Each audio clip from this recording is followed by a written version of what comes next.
Now that we have the recording in progress, I would like to officially welcome you to the Proceedings Legal Insights workshop related to navigating innovation procurement regulations.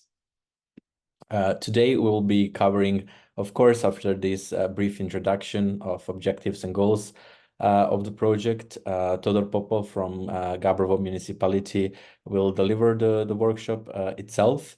Later on, more about it, and later you will have the opportunity to ask Todor, but also other proceeding consortium members, everything that you would like to have answered regarding innovation procurement. Further on, we will present some next steps and how you can get more involved in proceeding. So as this is a webinar series and everyone here can have their mics on or off, I would like to have you mute your microphone when you're not speaking. Also for speakers to have their cameras on in case there is something interesting during the presentations that you would like the speaker to elaborate on. Please use the Q&A box for questions. Alternatively, comment in the chat and we will cover everything within the Q&A session. So please, of course, do not wait until the end. Feel free to write it down once something interesting arises, and then we will answer that accordingly. So when it comes to the Proceeding project, Proceeding is a project funded by the European Commission. It's a 24-month project that aims to build procurement capability and to embed and drive innovation in Europe. What is the goal of Proceeding, and what are the main stakeholders? We always like to say that we connect key resources and key stakeholders in innovation procurement. And we do that to enhance and mobilize procurement of innovation, motivation, knowledge, and skills. We do so by leveraging existing resources, but also creating new ones, and by connecting extensive professional networks that partners of the project have. Besides municipality of Gabrovo, we also have another municipality in place, municipality of Haarlem, that is part of the project. We also have Pedal Consulting. We have University of Twente and their amazing staff that are coordinating the project. And last but not least, we also have F6S, where I am from. Of course, you can also see what are the stakeholders that we have: procurement organizations, professionals, educators, learners, buyers, suppliers, executives, entrepreneurs. So we do all share and gain knowledge from each other, from practice, you will see later on here how you can access all of that knowledge, of course, for free. When it comes to proceeding trainings, training sessions and workshops, all the ones that we had previously are available on the website and our YouTube channel, so you can check all the legal framework trainings that are complementary to this workshop that we're having right now. You can also find all the frameworks that are helpful in the innovation procurement world, but I'm sure that Todor will later give you more insights regarding this. Now, without further ado, I would like to introduce Todor Popov from the municipality of Gabrovo. He's an expert in this field. He has a lot to say, so I'm sure it will be quite an insightful session. So Todor, please, I will be stop sharing my screen so you can share yours, and the floor is all yours. Thank you, Daniel. Just sharing my presentation. Do you see it properly? The presentation. Perfectly, yes. You can start. Thank you for giving me the floor. My name is Todor Popov, as you mentioned. I work for more than 10 years in the municipality of Gabrovo, and I'm dealing with the public procurement, mainly in the field of innovation and sustainability public procurement. In additionally, I'm a part, as you mentioned, part of Proceeding project team, as well as very valuable partnership and the urban agenda for EU partnership. To be honest, for me today is a challenge and honor to share my knowledge and experience about legal opportunities provided by the Public Procurement Directive and guide you through the regulation prompting, encouraging and supporting innovation in public procurement process. And in this presentation, I will try to put an accent on some instruments that are a little bit less known and used by the SMEs and public authorities. What is the agenda for this workshop? At the beginning, of course, we will start with the current situation and the role of SMEs and startups in the public procurement process, because and why we choose to put an accent especially on SMEs and startups. After that, we will see some of the main barriers and how to deal with them, because the barriers are from both sides, from the SME side and also from the public authorities. And of course, we'll see the tools that are put in hands of the SMEs and public authorities, and the workshop will be not finished if we don't put some examples and to share what to do, where to find more information and resource, and how to deal with all this. And of course, where is the resource? As the first answer of the question is why SMEs and public procurement, what is the background?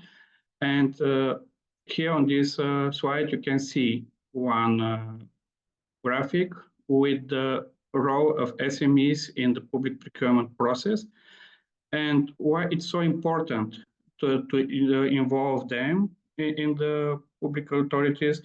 Of course, we should mention a well-known fact that about 40% of the GDP of European Union is spent through public procurement. According to analysis that you see on the slide, the small and mid-sized enterprises, only 50% of them, of course, this is not 100% information, but from the respondents, have successfully participated in the public procurement. And the second bar is about 33% who from these SMEs that are interested, but for the various reasons are not participating in the public procurement process.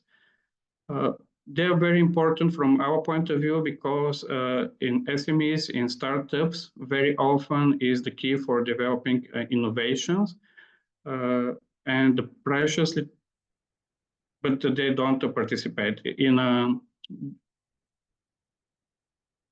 their access to the public procurement will give boost to the innovation, and also they will put themselves much more better on the market according to the amount that's spent on the public market. And of course, not to be overlooked is the fact that the public contractors, public authorities share their results and give a visibility to innovation. If you are able to compare the innovation in the private sector, it's a little bit more closed because of the competition between different companies, even with they are protected from the rights, rather than in the public sector, this is not such an issue. And what are the main barriers? We also see that the main barriers are similar for both sides, of course, with some difference, but the small and mid-sized enterprises do not always have enough trust in the public procurement process. Maybe this is understandable, but this is become from the public authorities barriers that they have. Why? Because the public authorities put sometimes unreachable criteria, unbalanced criteria, and this is normally because the public authorities are looking to buy something that is well known. They try to avoid risks of unsuccessful tender and purchasing. They also are limited by the budget. But the main barriers in front of the SME, I think it's the administrative burden, because This is usually the small companies with not a lot of employee, and they have no special offices or experts to deal with all the administrative burden and also to prepare all the detailed information about the public procurement. And here we see what is the key for the successful. This is the communication between both sides, the SMEs and the public authorities.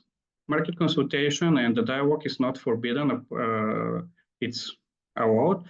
It's set out in the Article 40 and 41 in the directive with relatively wide field and how it can be organized. On the slides, I try to present the initiatives of this communication. From the one side, it's government to business, because the initiatives can be from a government side and do it through questionnaire or physical meeting, even a little bit more administrative and official way, pre-commercial procurement, capacity building actions. But we don't.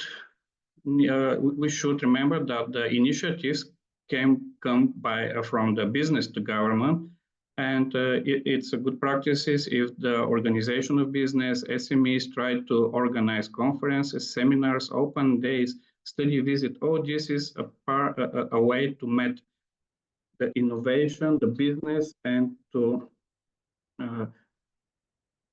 give more information about what the market is, on why and what will give this to the SMEs and to the public authorities. We used to speak about the public procurement in the sphere of the directive 2014 from 24 years, but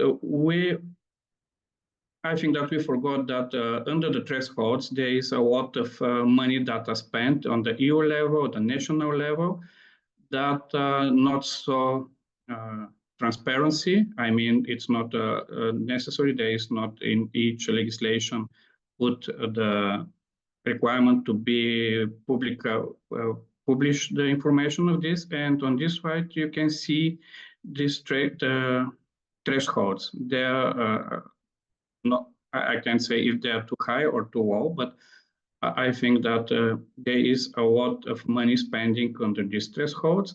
And the main benefits that is for this is more flexible process. This is the process close to the business to business model that the SMEs, the startups know better. This is also the process in which we avoid some of the risks, for example, unsuccessful, because we are flexible to even to have some result and after that to pay. We are flexible how to choose and what to put as requirements.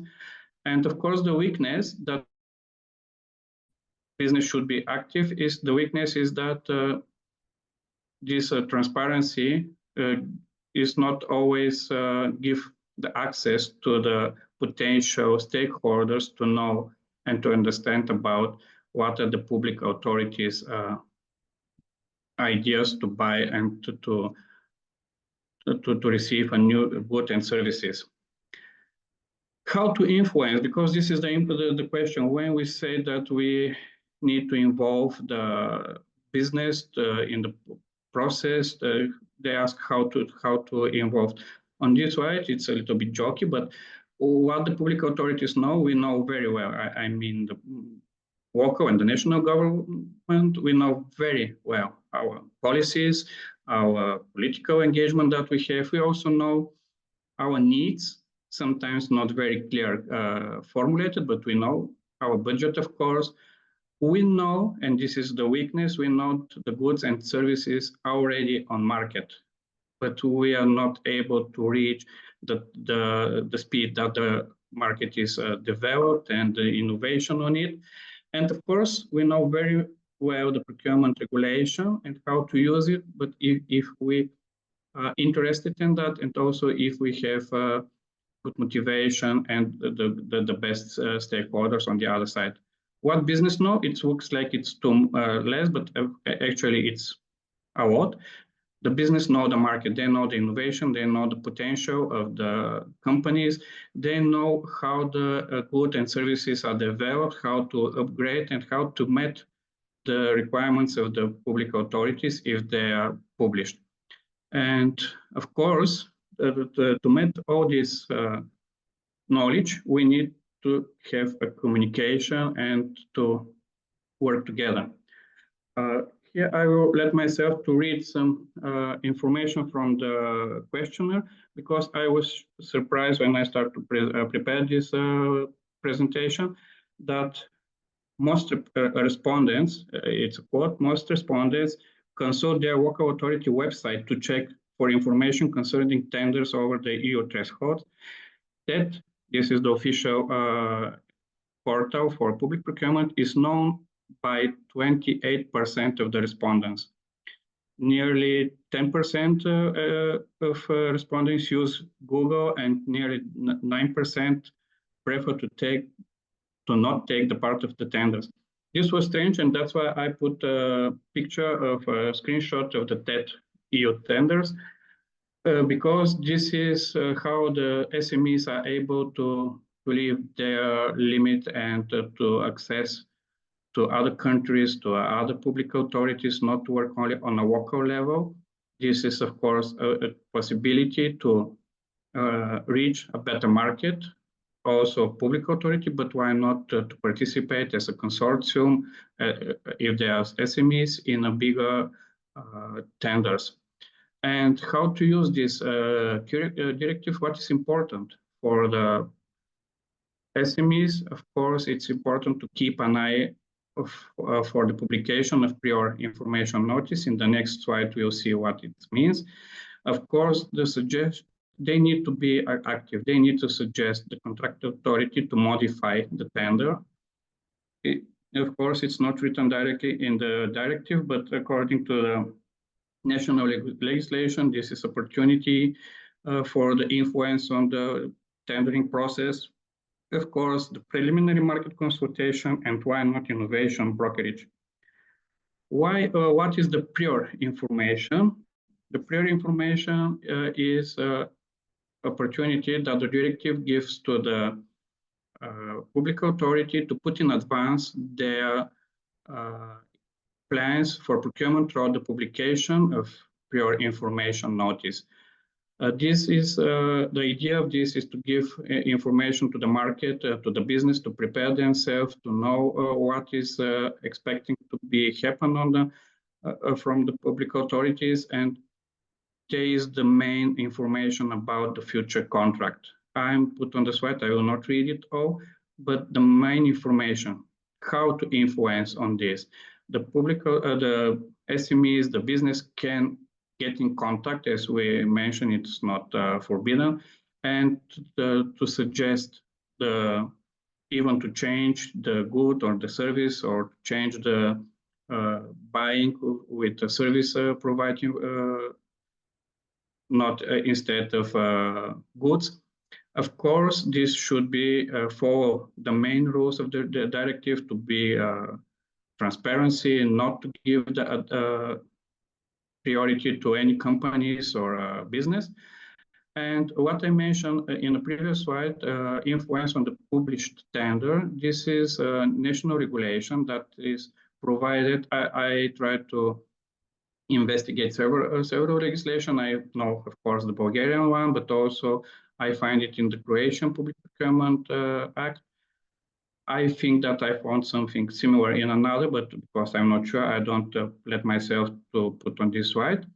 But in these two legislation, there is opportunity after, if we miss or if the public authority is not published the prior information notice, after the tender is published officially with the deadline and everything else, in a certain period after that, the stakeholders to be active and to offer the public authority to do some changes, to modify the documentation, the requirements, and maybe what they find this is something impossible to meet the requirements, and even to improve the tender documentations.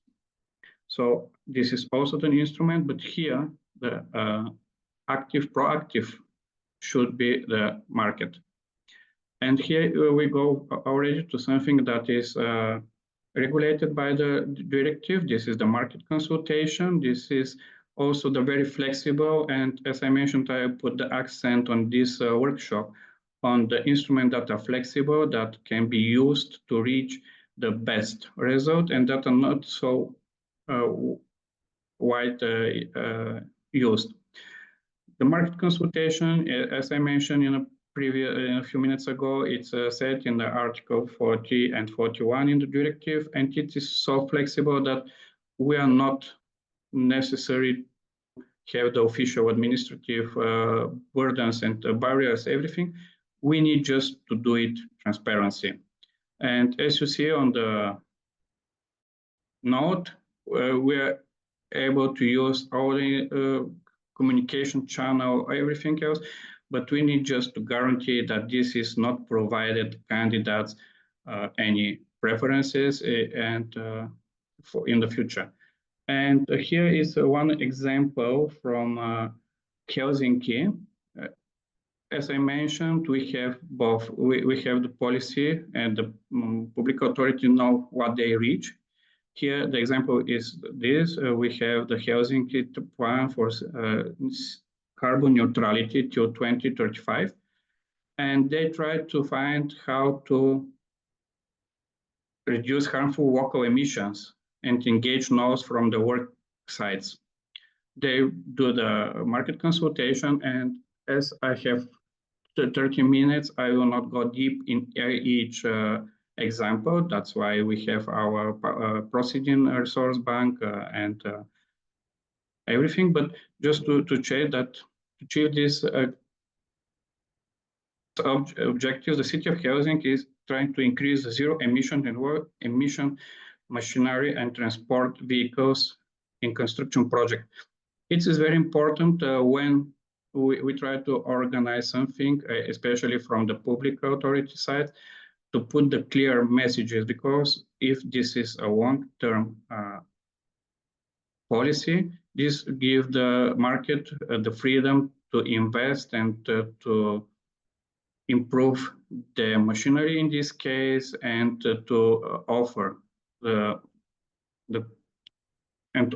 implementation of the contracts, etc., with the suitable information. A little bit more administrative regulated part is the pre-commercial public procurement. This is 2 phases, and the first phase is to identify the need. I will try to explain here the steps, because this is always the steps that each good prepared tender should follow. First, of course, never mind if it's for the standard open procedures, the competitive dialogue, never mind, the public authority should to identify the need of the goods and services. Here, we need to identify the need innovation. Why we need to do that? Because we need to put the clear transparency information in front of the stakeholders to know what they need to reach. On the next step, we need to set the content, to define the scope of the project, define the objectives, and also the result, because the best way to evaluate our successfully of the tender is about the result. After that, of course, as I mentioned, pre-commercial procurement is part of the administrative regulated procedures. We need to organize the project. We need to structure who, how, and when we'll take the offers, and to prepare the tender documentation. Here, it's fine if we have some information in advance. And of course, the most important here is to select pre-commercial procurement selection phase, because we need to find the different workable solutions for us, and also they should be in a written in the way providing the stakeholders and the potential participant information, how they will be selected, how their solution will be evaluated. And if in the previous slide we have an opportunity to influence on the public procurement officers or the public authority, here we are setting the frames, so we are not able to get in direct communication, but the cooperation is through the evaluation of the prototype development and testing phase. This is the difference here. The public authority are looking to receive at the end of the communication of the collaboration to have one or more prototypes and also testing. And of course, at the end of everything, this is the commercial part. This means that to become the prototype to the mass production, let's say. And of course, as we provide some examples. Here is example specified for a science and research. The issue in this case is that information should be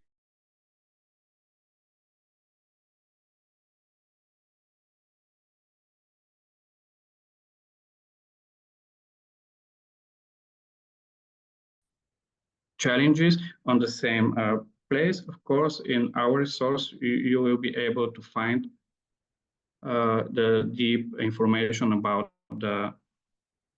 this. I'm not put the special accent on the innovation brokerage that I mentioned, but this is the special instrument, let's say, who plays a crucial role in the obtaining innovation and promoting the spreading and take up these innovation procurement parties.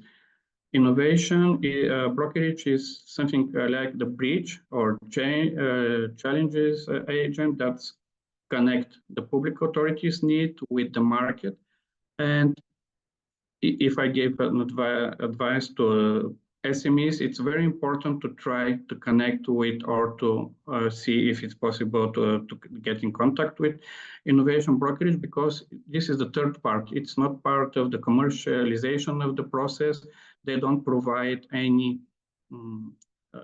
goods or services. They have the knowledge. Maybe they are NGOs or special companies for the brokerage between both sides, but they provided the information for both sides. On the one side, they collected the different needs from different public authorities. On the other side, they have knowledge about the market, innovation, the new technicals on the market, etc., etc. And as we have a special workshop on other instruments, and they're very well presented in our capacity building, because to find the final result of all this workshop is to increase the capacity, and as Daniel mentioned, to try to connect the stakeholders and encourage and to increase their capacity. Because if they have knowledge about the administrative process, about the other stakeholders, about where to find the good practices and example, even as we see where to look and to search for the certain public procurement, they will, I'm sure they have knowledge about their own business and ecosystems. So on this field, our resource bank for buyers and suppliers on PROCEDIN, you can see on our website and also on e-learning model of the Urban Agenda Partnership, all the different instruments, but I'm not put an accent on them as they are more in the hands of the public authorities. My aim was to present now, to put an accent on what is the instrument in the hands of the SMEs, the startups, how they can influence on the market and the public authorities. And why it's very important to meet on the same place, the educational. On our site, we have 114 different universities. This is because we know that the public procurement is much more than just buying or selling goods and services. We need to improve the supply chain, we need the people that are involved. As we see, one of the challenges is the administrative capacity, but also from our side as a public authority, the technical capacity on the new supply chains, organization of the market, etc. That's why you can find a lot of information about the different courses that are provided in EU member states. Of course, the stakeholders are also very important because it's hard. Even the graphics on our investigation that I've presented shows that it's hard to find information outside your local area of working. So, but if you have the good stakeholders abroad or in local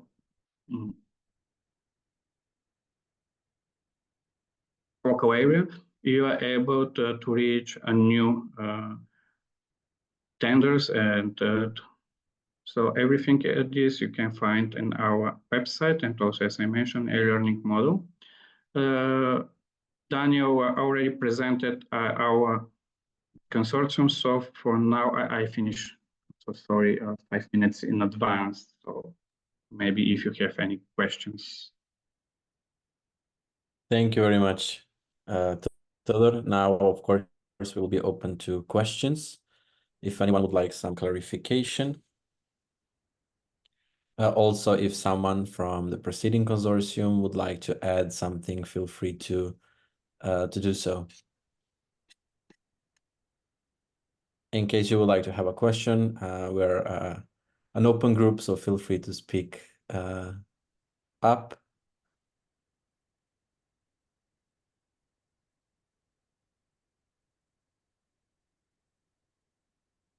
In case there are no questions, I think Todor covered well all the legal insights that he had to share with you, that he gathered by being quite active in the municipality of Gabrovo, but also on the European level. So once again, thank you very much. Todor also mentioned that we are building innovation procurement community. So we would like to create a dynamic platform or to join forces with one to showcase groundbreaking products and services that SMEs create, and that you can also demonstrate your capabilities to potential buyers, public buyers as well.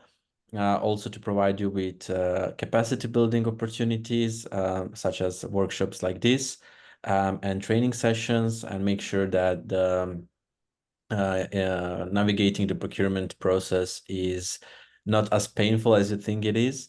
And of course, to provide you with a platform where you can collaborate and network with other peers and other vendors, and also meet potential buyers, and to create a forum that is specialized within the industry. So if you would, if you still think that you're lacking knowledge, or if you think that you are ready, it doesn't matter. If you are interested in innovation procurement, we would like you to visit the website procedin.eu/procedin-community. If you go to our website, procedin.eu, and click on get involved, it will lead you to here. We are creating the critical mass, and once we have startups and SMEs there, we will let you know how the community will work, where you can network and gain more insights regarding innovation procurement, and also to be able to navigate it with ease. This was the last workshop of 4 that encircle unlocking business to government model for startups and SMEs. So first we started with introduction to B2G, then we demystified it and let startups and SMEs know how to utilize it the best. Then we had a session on building partnerships, how to form consortia in innovation procurement, and now we finalize it with the legal insights. So all the 4 workshops will be and are available on our YouTube channel and the website. And of course, we also invite you to join the stakeholders map that Todor also mentioned. So feel free to reach out to us, and we will be adding your information here. You can also browse through interesting opportunities here or interesting stakeholders that you may connect with. And we will be adding you to the map if you as well would like to be here. Last but not least, another reminder, please do check the resources bank. It has a lot of insights for you to help you in the journey of innovation procurement. We will be updating it constantly. We do, so it's quite enriched. You can find also resources for buyers and suppliers there to compare what actually also bothers buyers as well, and to respond properly. So we do have, can we have a link to the resources bank? Yes. So we will be linking that shortly. So I would like to thank you all for joining, and also special thanks to Todor, and hope to see you in future workshops as well. Stay tuned. Bye bye.